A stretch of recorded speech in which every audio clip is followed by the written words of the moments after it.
So yeah, I've come colourfully dressed because I save the world with fun and music and art and books and things like that. So I have brought some of my props with me. I've got books and stickers and posters and things right on the table over there. I mean, I'm known as EU Supergirl. If you do use Twitter, that's my hashtag. It was given to me by the media because I turned up at a press conference in Brussels and they threw me out because of what I was wearing. I did have passes to be in there, but they didn't like the costume, so out I went, and it got turned into this big media story, and because Britain needs a superhero to save it from Brexit, and the EU threw me out, this is why I'm dressed like this. So anyway, I'm woefully unprepared for this because I've been kind of rampaging around the country, doing lots and lots of different events. So I've kind of written my speech, and I'll be like, yeah, it's a bit awkward. But I've been told that this is really specific format for these talks, 5-10 concept, and where you have to make your 5 reasons, and I'll do my best, but I'm not one that's known for kind of sticking to guidelines and doing what I'm told.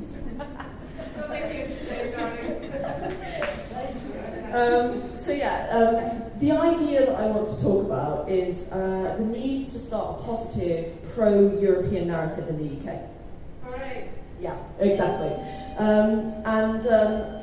That's one of the reasons why I do dress up like EU Supergirls, because it's a really positive concept that people engage with. The idea that we've got a superhero that's going to save the day, that this is possible. Because if we don't believe that stopping Brexit is possible, we ain't going to stop Brexit. It's a concept that motivates people into action. It engages people that are just disinterested in politics. And it also helps people to believe that we can stop Brexit. One of the things that I'm doing as part of my campaign is I'm compiling this list of EU superheroes, as I call them. So if you do use Twitter, #EU superheroes, they're all on there. There's also a website where people are nominating their heroes. And these aren't heroes that get dressed up in silly costumes like I do. These are heroes that are doing, in their own way, making efforts to stop Brexit. And I always say no effort is too small. People that go out on a Sunday afternoon to canvass in their local area are doing a fantastic job. Important people that are politicians like Anna Soubry or Chukwuemeka, they're doing a great job as well. They're all on this list that people are nominating. They don't all need to wear a cape and a miniskirt, and to be honest with you, some of them wouldn't look so good in a cape and a miniskirt, so it's just as well they are. But they are all using their abilities and their skills to help us in this effort to stop Brexit. We can stop Brexit. We can. You have to believe that. So back to the idea, why do we need to start a pro-EU narrative in the UK? Well, principally it's because of Brexit. It's because we got into this situation. And you've got to ask yourself, why are we in this situation? And I think that it is because of this overwhelming negative narrative that we have about the EU in the UK, which dominates our right-wing press. And the thing is, it's made so many people just so easily swept into this sort of wave of populism across the UK, and that's really dangerous for our society. The question is, what can we do to combat this negative Eurosceptic narrative? And I believe it's by starting a positive one. And we need to understand, why people voted for Brexit, and we need to see things from their perspective, because they've been operating in this sphere of understanding which has been created by this negative Eurosceptic narrative. And they've been told in the right-wing press their entire lives that the EU is unelected bureaucrats, that we send them loads of money all the time to fund their gravy trains, and all the money goes into unaudited coffers. And there's all these myths that they believe, because that's all they've known. You know, the Leave voters had this pre-existing Eurosceptic view because of the press. So when they were presented with Brexit as a solution to the problems in their lives and their communities, yeah, you know, of course they're going to believe it. That's totally understandable. I totally understand it. You know, don't be angry at the people that were deceived. Be angry at the politicians who perpetrated the deception. So, I mean, we all know that was a fallacy. You know, that Brexit can solve real problems in communities in the UK that are suffering inequality at the hands of Westminster. We know that the EU wasn't to blame for that. We know that the EU was doing much to remediate the inequality by putting funding into regions that are being deprived. But these people didn't. And then you've got to say, well, how do you overcome what is essentially ignorance? And the best way to overcome ignorance is through education. So this is my second reason, is that we need to educate people through a positive pro-European narrative. Because the level of political education in the UK is abysmal. And I mean, like, I know this because a lot of the stuff that I found out about the EU since doing all this campaigning, I didn't know before either. And I would have considered myself a fairly well-informed voter. I knew more than most of my friends. I think I knew more than the average person. But at the same time, like, I've learned so much over the last 2 years of campaigning. And one of the things I've done is this leaflet, which is my reasons to remain, which gets widely used by campaigners at Grassroots Network. And it just very simply illustrates some of the benefits of EU membership. And like, I didn't know half of these. A lot of people, you know, it's great because people stand at the stalls and look at them and they, you know, it's engaging, and it's simple. We need more things that are engaging and simple, and that's you know, how you educate people. So I mean, I think there is a real place for art and creativity and music in order to engage these apathetic people and give them the information that they need to be informed, to make informed decisions. But you know, first you've got to get their attention, you've got to make them care, and I do that with my art and my music, and I think there's a real space for that. Because at the end of the day, having a misinformed democracy is a very dangerous thing, because the people are vulnerable to political propaganda campaigns, and that is essentially what the Leave campaign was.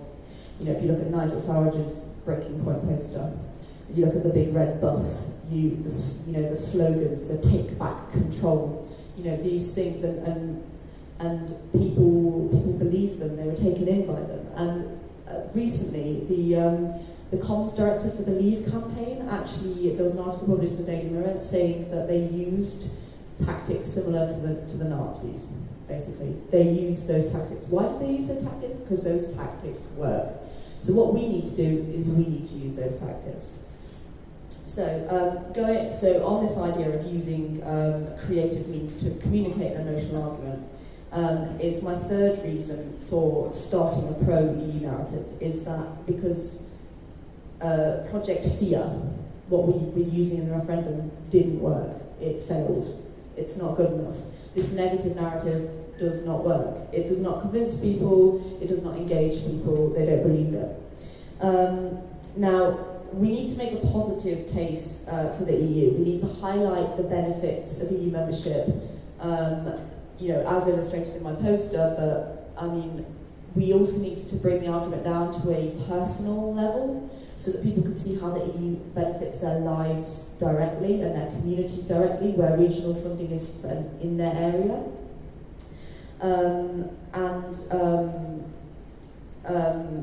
When we ask people to support our campaign to stop Brexit, we want them to fight with hope that the EU will bring a better future to them and their communities, and not fear of what Brexit might bring. I mean, we need to emphasise the costs of Brexit, but the overwhelming narrative needs to be a positive one. And that's my biggest concern about the current campaigning organisations and their, you know, the official ones, is that actually what they're doing is a continuation of Project Fear. It's a continuation of a failed strategy. They somehow think that by proving the scaremongering that they were doing before the referendum, that it is actually going to happen, that somehow that will convince people. Those people ain't listening. They didn't listen before, they're not going to listen now. We need a different approach. So, my fourth reason for a positive pro-EU narrative is that we need to start celebrating our European identities, and we need to make it part of our culture and a positive element to our lives. And because as far as I'm concerned, stopping Brexit, if we manage to achieve this aim, is a sticking plaster, right? It's a sticking plaster on the fundamental problem of this Eurosceptic narrative. And this hostility that we have to Europe in the UK. And we have a huge amount of work to do in terms of education and making people believe in Europe again. And the way you make people believe in it is by putting this positive narrative across. But luckily, we have demographics on our side, because young people voted 75% to remain in the European Union. So we have that in our favour. The thing about young people is that they were born into their European citizenships. You know, these are rights that are being taken away from us, that we've had our entire lives. And, you know, we've grown up accustomed to migrants. We understand how they strengthen our society. You know, these are our doctors, our teachers, our nurses. These are people that have looked after us, that we trust. So there isn't that kind of phobia associated with freedom of movement. On to my final reason, is that we need to give people hope, because people in Leave voter communities voted for real reasons, because their lives are a bit crap, basically, and they thought that Brexit would bring them benefits. Now, it won't, it categorically won't, but we have to give them the confidence and the hope that by supporting our campaign to remain, that we will actually, it will improve their lives.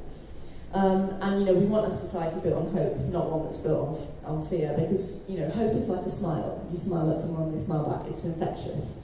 We want this positive narrative in the UK, and I think we can do it if we approach it with creativity and passion. And then people will start to take notice, and they will start to ask themselves, like, you know, why do all these people who are out campaigning, why do they think the EU is so great?